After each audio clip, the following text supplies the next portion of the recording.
Good morning. Good morning, good morning. If everyone could take their seats, thank you so much.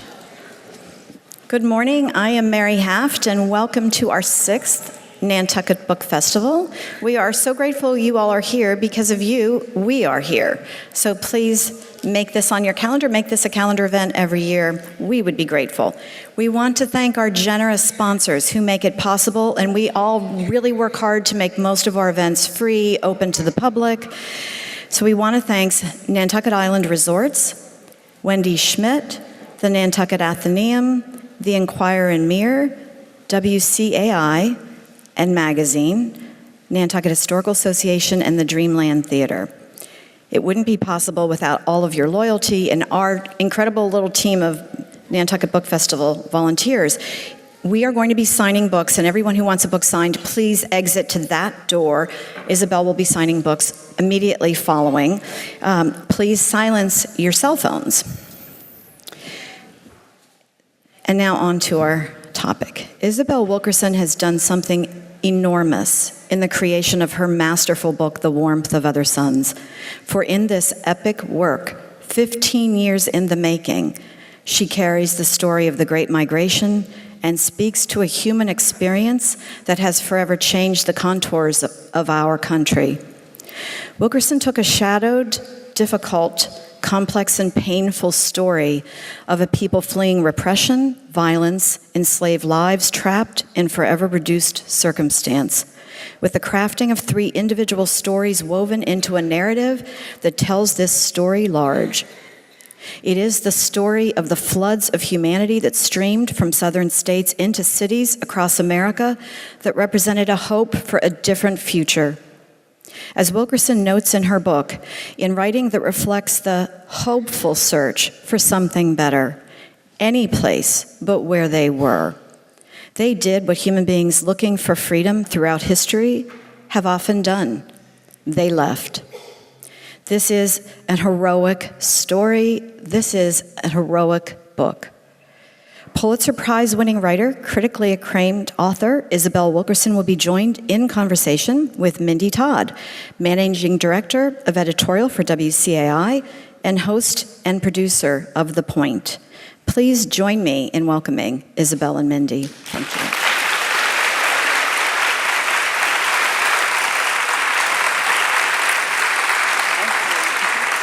Thank you.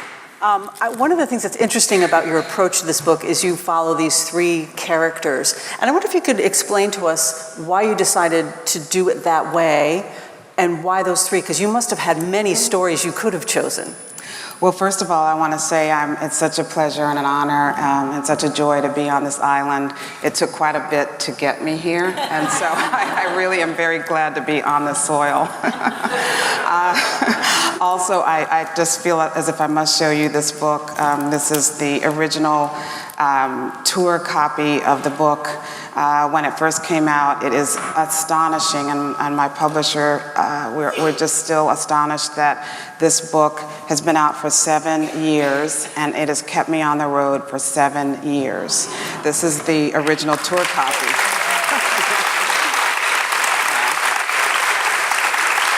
And it's because of those of you in the audience who have been telling other people about it. It's word of mouth that has kept this book in the public forefront. And then also, a lot of people view this as history until they turn on the news. And so together, that's what's kept this book in the forefront and kept me on the road. And this is why it looks so beat up, because this is the original one.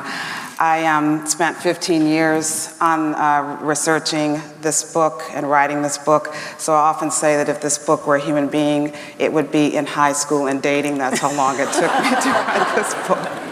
So to get to the answer to your question, I have to first frame what the Great Migration was. I mean, it was the outpouring of 6 million Americans, African Americans in the South, who were fleeing a caste system that existed in the Jim Crow South, a caste system that we often don't think of in ways that were actually real for the people on either side of this caste system, which meant that people, everything that you could and could not do was based upon what you looked like.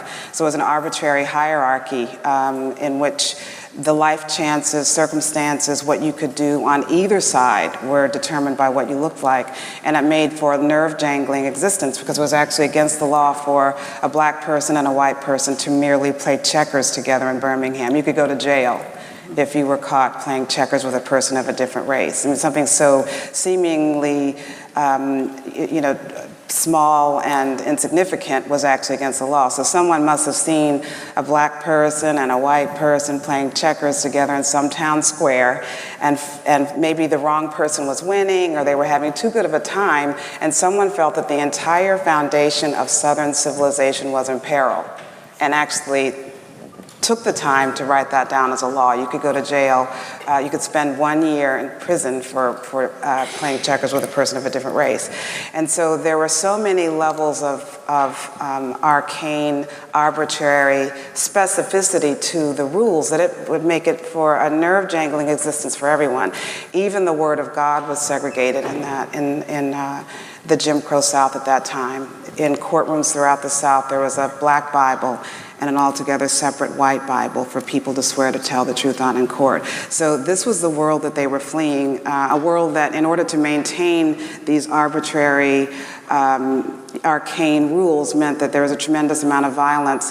Anyone on either side who was seen as breaking these protocols could lose their lives for it. And of course, the people who were the targets of the caste system were more likely to lose their lives. Most of the violence was extended toward them. So that's where we hear about the lynchings, which actually occurred every 4 days somewhere in the American South because of some presumed breach of this caste system. And so that's what they were fleeing. And they decided the effort to go, the decision to go, they had always wanted to go, but what opened up the way for them was actually World War I, which created a need in the North for labor because of the war in Europe. The North had been relying on cheap labor from immigrants from Europe, and with the war in effect, that meant that immigration from Europe had come to a virtual halt. And so the North looked for the cheapest labor in the land, which meant African Americans in the South, because many of them were not even being paid for their hard work. They were working for the right to live on the land that they were farming. They were sharecroppers and not even being paid. So they were ripe for recruitment. And that is how this great migration began. African Americans in the South were actually recruited to come north, and they came in great waves and took advantage of the opportunity to escape what they had always wanted, to flee. And when they attempted to do so, however, it turned out that the South did not take kindly to the poaching of its cheap labor and did whatever they could to keep them from going. They actually would arrest people from the railroad platforms. Remember, these are putatively free American citizens.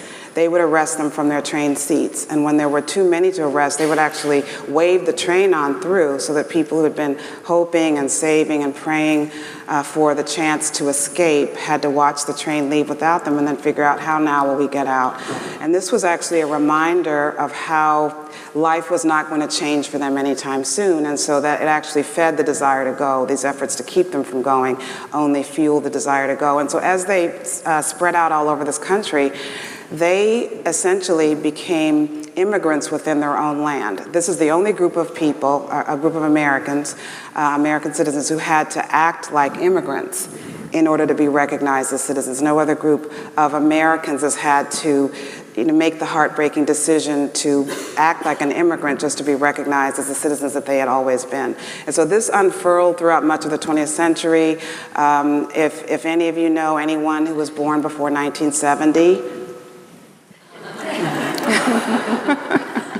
then you know someone whose lives overlapped with the world that I'm describing. And this great migration didn't end until 1970, because that was when the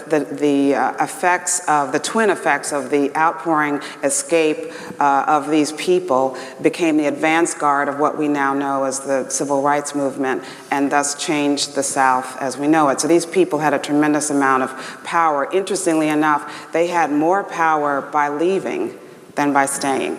And that's often what immigrants do. Immigrants shake things up. Immigrants become a referendum on the places that they're leaving and a sense of hopefulness about the places that they're arriving. And so this great migration in some ways beautifully parallels any immigration that we might see. Obviously, migration is very much in the forefront of the news and in public debate. And so this great migration in some ways beautifully parallels it because it allows us in this country to recognize how a migration of such great force can actually change and affect a culture.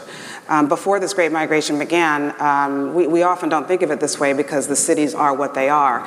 But these northern cities, Chicago, Detroit, Cleveland, New York, Boston, Los Angeles, going out to the West Coast, these cities did not have significant percentages of diversity as we see them today. In other words, the 90% of all African Americans lived in the South before this great migration began. And by the time it was over, nearly half were living all over the rest of the country. So this was a singular watershed moment in our country's history that changed the demographics of our country and in some ways unfurled pent-up, unrecognized talent, potential, creativity that then went into the arts, into literature, into music, into politics, into so many aspects of our culture, political and economic structure, that it's hard for us to even still recognize the magnitude of it. So to answer your question, I just need a delay. No, that's fine. No, you did a great job. To answer your question, how do you tell the story of 6 million people who poured out of one region of the country into the rest of the country, over the course of 5 decades? How do you tell that story? So I decided I wanted to tell it through the lives of 3 people because we find as storytellers, as writers, that there is beautiful universality in the particular, and that in fact the particular is what allows you to reach the heart of people. This is narrative nonfiction. That's the genre in which I write. It is a labor of love for anyone who does this kind of work. If those of you who've read Laura Hillenbrand's Unbroken, she takes 10 years to write her works. It is a labor of love for all of us who do this kind of work because we could, each of us, choose to tell this in fiction. Fiction can often take a long time because of a tremendous amount of research that goes into it. But narrative nonfiction means that everything we write has to be verifiable fact. In this book, a lot of people look at it, it's very thick, it's, all these pages, but 100 pages are notes, and those notes 100 pages means a lot of research, a lot of interviewing, a lot of fact-checking, a lot of verification, authentication. There's a tremendous amount of work that goes into it. So the goal was to, in narrative nonfiction, in the approach that I take, is to have the reader experience what the protagonists are going through, as one would in a novel. But the only difference is that these people are actually real, verifiable people. This is the closest that any reader will come to actually being another person, because you get so steeped in what they're going through. You can feel what they're feeling. You can see what they're observing. You're on the train with Ida Mae as she's escaping Mississippi with her 2 children and her husband, and hoping that they do not get pulled back or get caught as they attempt to be free. You're in the car with Dr. Foster as he's winding through the desert, through the mountains, and is falling asleep, and a great danger to himself and to anyone else, because no one would permit him a room for the night in Arizona, even though he had been a captain in the Army, had served his country, and was a surgeon, more educated than most of the people he would ever meet. And so you're there with them as they're experiencing this, and you feel the things that you're frightened. I hear from readers all the time that said, I literally was up all night because I just had to find out what is going to happen to Dr. Foster. And those of you who've read the book know what I mean.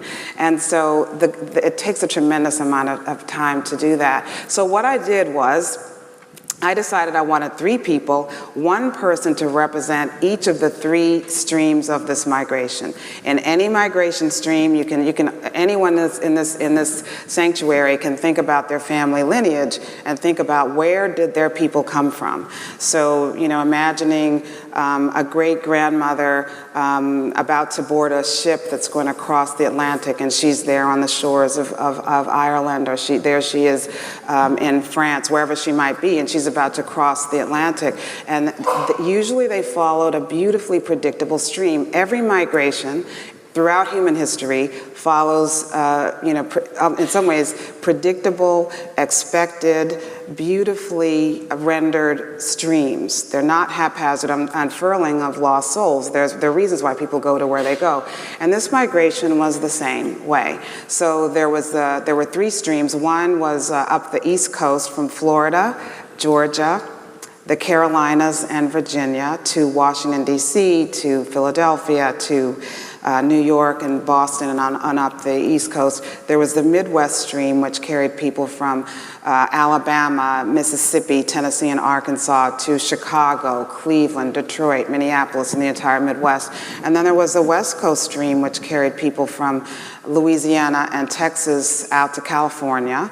And when they really wanted to get away, they went to Seattle. And when they really, really wanted to get away, they went to Alaska and did. This book has been all over the country and the world, and it's been to Singapore, it's been to Parliament in the UK, it's been to Netherlands twice, it's been to Italy 3 times, it's been all over, and it also has been to Alaska, and I go along with the book as it's invited. And so the book was invited to Alaska, unfortunately in January. And upon arrival, yes, it figures. And upon arrival, we were told that they told us that this is the University of Alaska that invited us, and we were told, great news. We think we're going to make it to 0 sometime while you're here. I just thought that was quite something. I mean, it was the entire experience of being on the plane and having people prepare for the cold. They don't carry big singular coats. They operate in layers. So as you were getting off the plane, people were putting on their layers to prepare for what was going to be 20 below at the time we got there. But in any case, I met a woman who had made the farthest possible migration within the borders of the United States of America. She had migrated during the Great Migration from Florida and really wanted to get away and went to Alaska and said she did not regret it one bit. So this is the nature of the migration. So I was looking for 3 people, one to represent each of those streams. And so in order to do that, I had a casting call.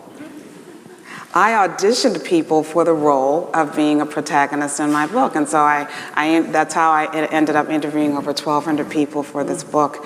And in a way, there was, for those of you who are writers, I had to think about what was the choice I was going to have to make, because these people were getting up in years, and I had to figure out, do I go to the archives and sort of do as much reading about this beforehand and then go out and try to find the people, or do I just go out on faith and hope that I will be able to find these people, because they were getting up in years, and particularly the World War I people. I was beginning this in the mid to late 90s, and there were people who were very, 90s and approaching 100. And so I decided that I would go for the people, because the archives would always be there.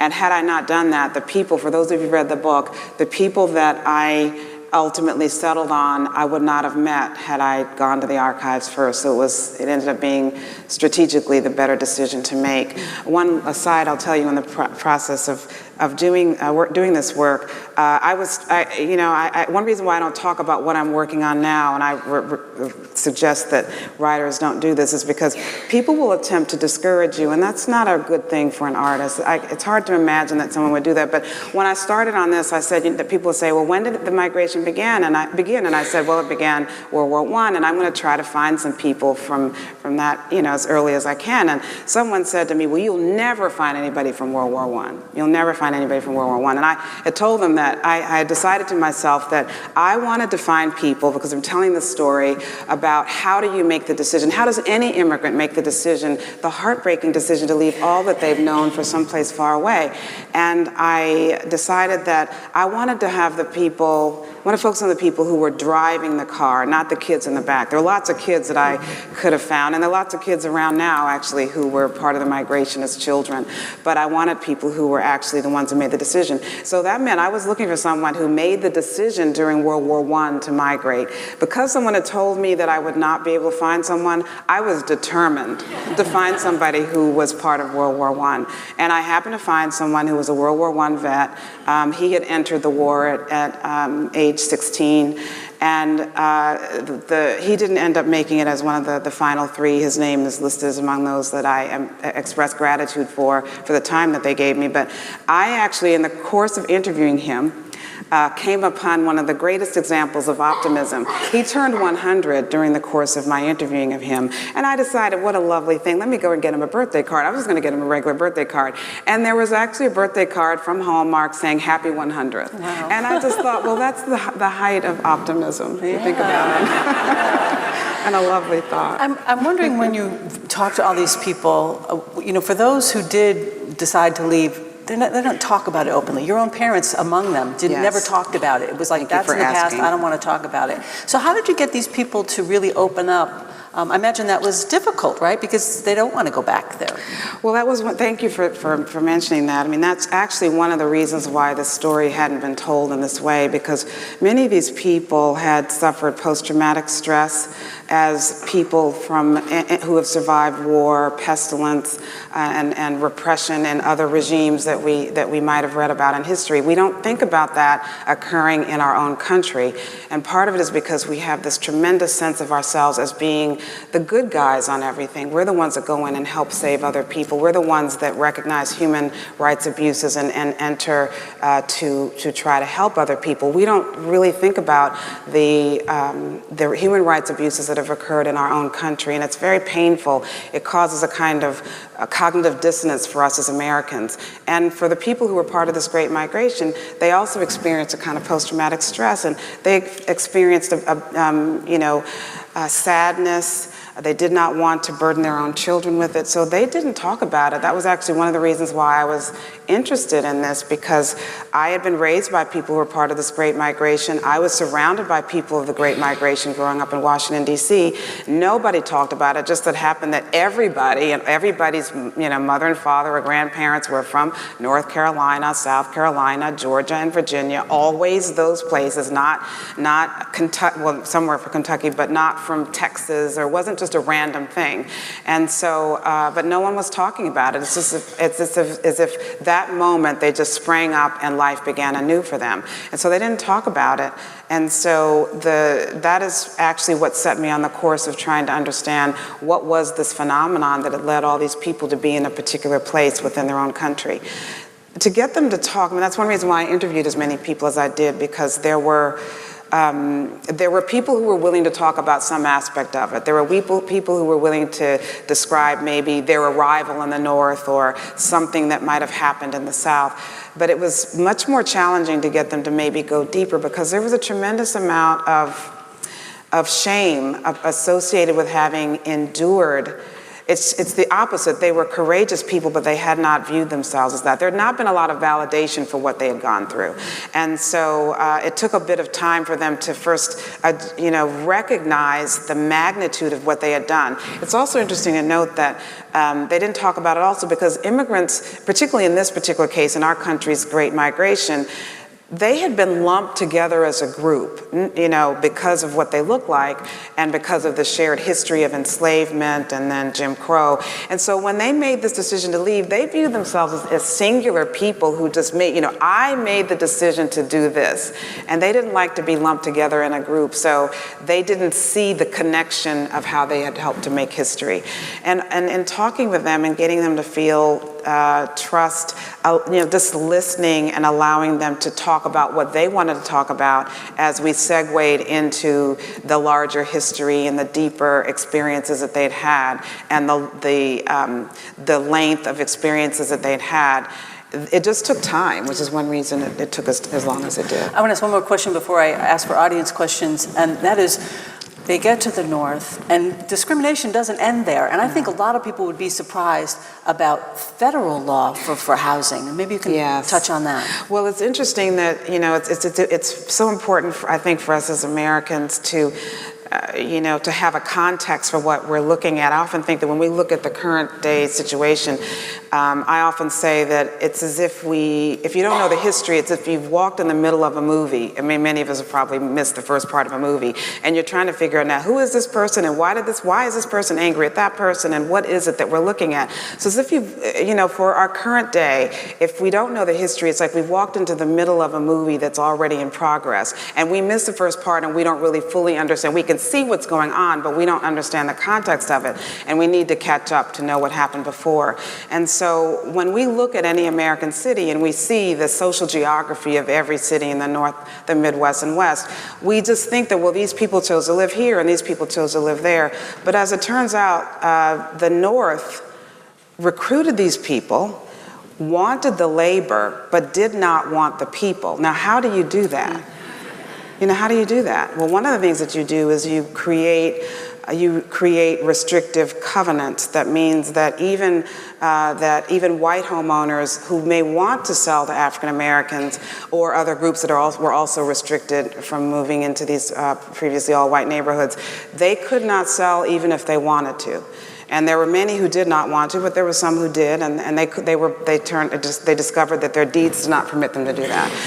In addition to that, there was federal policy, the Federal Housing Administration, that actually had maps, and we have heard the term redlining, and those red lines meant something. Those red lines meant that within these boundaries, that for neighborhoods that were all white, that mortgages would only be granted to people if the neighborhood had no black people in it. So what does that mean if you're an African American who was, braved danger in order to get to this new place that may have even recruited you, and it turns out that you work hard and you're not permitted to get a mortgage, which is what most Americans need in order to buy a home. You're not permitted to get a mortgage, meaning by virtue of the fact that you are in a neighborhood with black people, because you are black, you cannot get a mortgage. Meaning that African Americans were not permitted to get mortgages on the open market as their white counterparts were. And this is going back for generations and generations, and that is what accounts for, these twin issues are what accounts for what is currently a wealth deficit. Wealth meaning not just being a rich person, but just net worth. What's the value of all that you have minus after you have accounted for your debts, that there's a wealth gap between African Americans and their white counterparts of 10 times. In other words, a white American has 10 times the wealth of their black counterpart. It has nothing to do with income, has nothing to do with how hard you work. It has nothing to do with the sacrifices that anybody might make, because everyone makes sacrifices in order to get where they are. It's just that it's all but impossible to make up for a kind of deficit in which your great-great-grandparents were able to get a mortgage to buy a home and build equity, and the great-great-grandparents of an African American that you might work with, their great-grandparents did not have that opportunity. And so that's what we are living with even to this day, which was a result of the Great Migration. In the North, these were the efforts, these were the structures that were created that resulted in the social geography and inequities that we live with to this day. Questions from the audience? Oh, yeah, right here, go ahead. I know you couldn't write everything about everybody, but could you talk some more about the music that they brought with them from the Deep South to Chicago and elsewhere? Thank you. you know, any migration, it's really hopeful about a migration, and I actually just want to say a little bit about it. You know, there's so much resistance from some people to migration, but the problem is that you have a problem as a society when people do not want to migrate to where you are. And I think that, you know, we have to remind ourselves of that. And migration is what infuses new creativity, new ways of thinking, food, culture that actually invigorates and enlarges, you know, culture. And this Great Migration was no different. Thank you for asking that question. The music that we listen to, it's hard to imagine what we would be listening to as a culture, and thus as a species because of the outsized impact of American music on the rest of the world, had there been no Great Migration. These people came from the South and brought with them on their hearts and in their memories the music that had sustained their ancestors, the blues, the gospel music, the spirituals that they had needed in order to survive all of the hardships and repression that had gone back for generations. And then when they got to the North, they transmuted it into something brand new. So something like Motown would never have existed had there been no Great Migration. The founder of Motown, Berry Gordy, his parents were from Georgia. They migrated to Detroit. And when he got to the North, he, you know, decided he wanted to go into music, but he didn't have to go all over the country looking for the best talent. He was surrounded by people right there. He saw, for example, these three girls. One was Mary Wilson, Florence Ballard, and a third one, Diana Ross. And all of them were children of the Great Migration who wouldn't, in fact, have existed had there been no Great Migration because their parents wouldn't have met. Diana Ross's mother was from Alabama, father was from West Virginia, and they met as adults in Detroit. Jazz is a creation of the Great Migration. It is, when you think about someone, Miles Davis, for example, his parents were from Arkansas. They migrated to Illinois, where he got the opportunity to build on a talent that would have gone fallow had he not been, had the chance to get to freedom to build on it. Thelonious Monk was also a product of the Great Migration, and John Coltrane actually migrated at the age of 16 from North Carolina to Philadelphia, where it was there that he got his first alto sax. And there are people who love jazz who can't even imagine a world without that man having gotten it. So, yeah. Okay, yeah. What shaped you as a writer? That's a really great question that I still am trying to answer, actually, to tell you the truth. I just have always been one. It's interesting that this book kind of brings together the essences of my parents on some level. I mean, my father literally was a builder of bridges, and that's what this book seeks to do. Literally, he was a civil engineer who built bridges. And my mother was a teacher who had great creativity and always could see beyond whatever was there in front of her. So I think together, you know, I'm a manifestation of both of them. Yes. I have a question, especially when you talk about the beginning, this idea about this book being history, but then turning on the news and it having so much relevance in the present. I was wondering, have you thought a lot about, here you're writing about this migration to the north, but then you have, after that, you have this migration of wealthier blacks out of the cities into the suburbs, and you have this concentration of poorer blacks in the city. But now you have this forced migration of blacks out of the cities because you have this wealth and this gentrification coming in. And so it's just interesting about this present relevance of your book, and have you thought about all of that in context? I have, and that's a really great question. I mean, the thing is that this migration, the physical relocation of bodies occurred in the 20th century, but the essential goals and dreams of the people have not truly fully been realized, and that's the reason why people continue to seek someplace better. So once people get enough resources, they will move out into the suburbs. Some people will move to smaller cities. There's a quiet migration of people from the big cities to the smaller cities of satellite cities around, say, Chicago or Los Angeles, those people moved to San Bernardino or they moved to Iowa. There's all this still movement as people are seeking what their ancestors have been looking for all along. I also would say for those people who value the architecture and the history of these cities and are moving back into these cities that are rapidly gentrifying all over the country, I think we also owe something of a debt of gratitude to the people of the Great Migration who were often in these places, in these tenements and in these brownstones that have been subdivided and somehow, in an interesting kind of way, maintained by these generations of people. I mean, I'm from Washington, D.C., which is literally changing before my eyes. When I return, I hardly recognize it. But one of the reasons why people those who have wealth and are returning to the cities, which is a beautiful thing because some of the people who are returning are actually the children and grandchildren of those who had fled as a result of what some people call it white flight, but those who had fled. Now their children and grandchildren are reclaiming that had been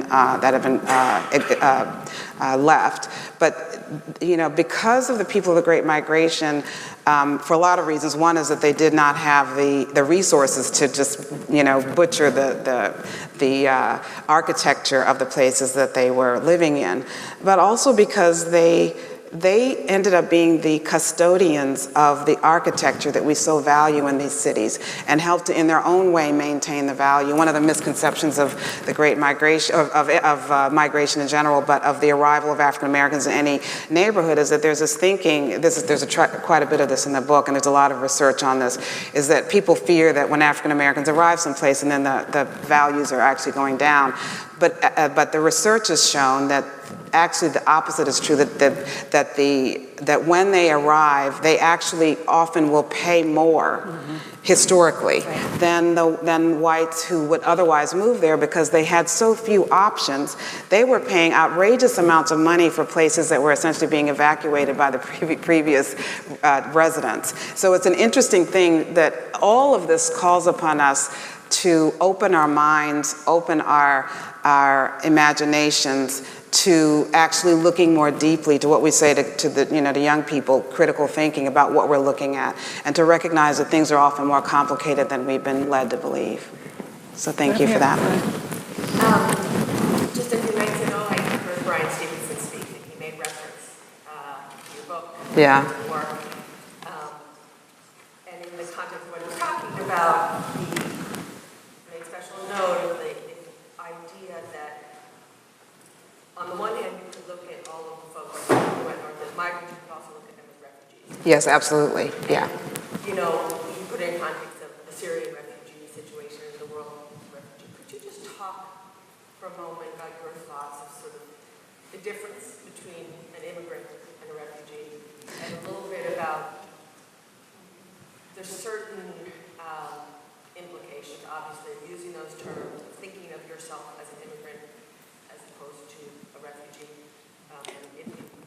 The question is the difference between an immigrant and a refugee for those who might not have heard it in the back. Yes, and that Brian Stevenson uses the term, and I do as well. That reminds me, what that is calling up on is that as I was working on this book, and now people who've read the book, and it's had a long lifespan, as you can tell, now accept it. But at the time that I was working on this, I was searching for how is it that we as Americans recognize what happens to create the country, what happens with the movement of people. And it became so clear to me that the people of the Great Migration had acted like immigrants. So throughout the book, I use the term immigrant. I refer to them because that is a trope, that is a way of being that we can all identify with. And it is essentially what it means to be American, is you had to have immigrated from someplace else. So the idea of taking that term and applying it to people who had already been citizens was a way of allowing us to recognize the magnitude of what they had to do in order to get from one place to another. In other words, this was not a move in the way that someone might be relocated from their job from Cleveland to San Diego. This was a defection of people who were living under a repressive regime, an authoritarian, totalitarian regime that we don't identify with as the United States. Often we don't think of ourselves as that, but which the laws, the protocols, the violence affirms. And so they were fleeing often for their lives. They were fleeing to be free. They were fleeing in the ways that any refugee might. They were fleeing a pestilence, which was a man-made pestilence, and they were fleeing something of a quiet, unrecognized war against themselves. And so in that respect, refugee is an accurate word. And the problem also became that when they arrived, as I'd indicated before, they were not recognized. One of the problems that we're still dealing with in this country is that what they were doing was not recognized for what it was.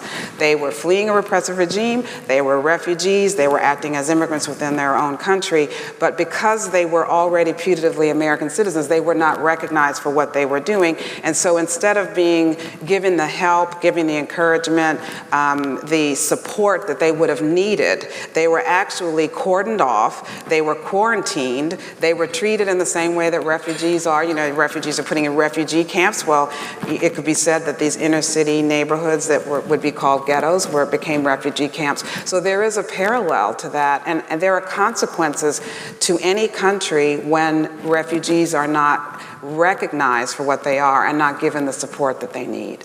One so more thank you question. for asking that. Right here, I saw you first. Right here, yeah.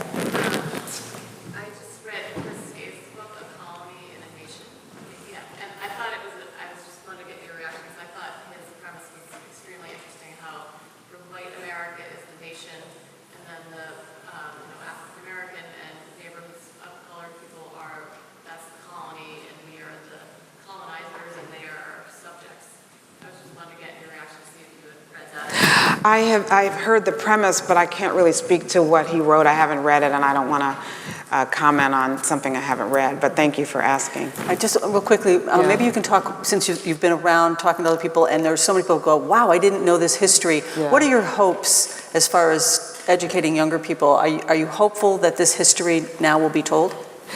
Well, you know, it's very humbling to have the book be out for the time that it's been out, and then to meet young people, meaning people, I'm thinking people in their, say mid-20s who said, oh, I read that freshman year. I'm thinking, my God, has it been out that long? I hadn't really thought about that. We had to read that freshman year, and I'm just thinking, that shows you that it's making its way into the academy. It's required reading lots of places. It was the one book read for the entire city of Chicago for an entire year.